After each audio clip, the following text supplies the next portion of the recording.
तीन दोस्त थे, राहुल, अमित और मैं।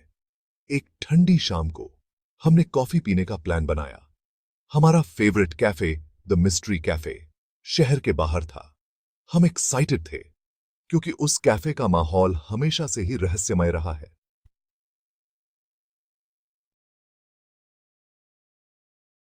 कैफे का माहौल हमेशा की तरह गर्म और सुकून देने वाला था। लोग अपनी अपनी दुनिया में मग्न थे। कुछ किताबें पढ़ रहे थे तो कुछ लैपटॉप पर काम कर रहे थे। एक पुरानी किताबों की गंध हवा में तैर रही थी। यह गंध हमें पुराने समय की याद दिला रही थी, जैसे हम किसी और युग में पहुंच गए हों। हम एक अंधेरे कोने में बैठ गए। यह कोना बाकी कैफे से थोड़ा अलग और शांत था, जहां हम अपनी बातों में खो सकते थे। वहां एक मेज पर एक अकेला लैपटॉप खुला हुआ था, मानो उसका इंतजार कर रहा हो। उसकी स्क्रीन पर कुछ अजीब सी रोशनी चमक रही थी, जो हमें अपनी ओर खींच रही थी। जिज्ञासा ने हमें घेर लिया। राहुल ने लैपटॉप खोला। स्क्रीन पर एक मैसेज था, तुमने मुझे क्यों जगाया? अचानक लैपटॉप पर एक चेहरा दिखाई दिया, जर्द, खोखली आंखें और खून से सना हुआ। हम डर के मारे चिल्ला पड़े। हम डर के मारे भाग गए।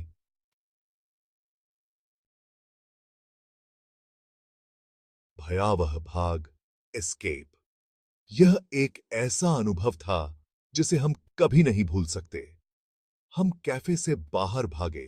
जैसे ही हमने उस भयानक आवाज को सुना, हमारे पीछे उस भयानक चेहरे की चीख गूंज रही थी, जो हमारे रोंगटे खड़े कर रही थी।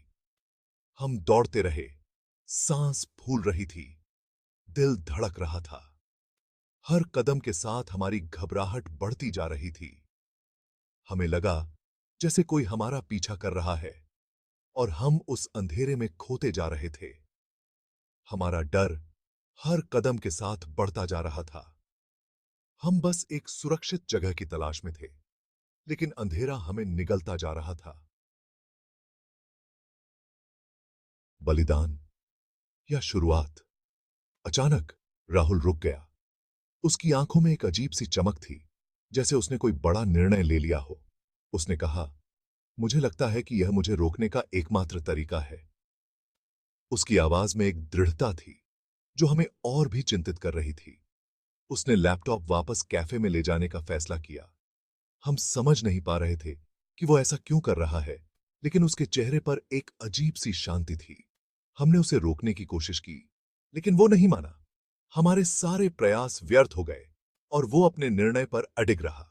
अमित और मैं भयभीत होकर देखते रहे। जैसे ही राहुल कैफे में गायब हो गया, उसकी परछाई धीरे धीरे अंधेरे में विलीन हो गई। वो रात, उसके बाद से हमने उसे फिर कभी नहीं देखा। सबसे डरावनी बात, उस रात के बाद से कैफे भी बंद हो गया।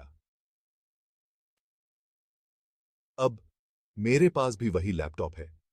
हर बार जब मैं इसे खोलता हूं, मुझे एक अजीब सी बेचैनी महसूस होती है। स्क्रीन पर एक नया मैसेज है, अब तुम्हारी बारी है। यह संदेश मेरे दिल की धड़कनें तेज कर देता है और मैं सोचता हूं, क्या यह सच में एक बलिदान था या किसी नई शुरुआत का संकेत?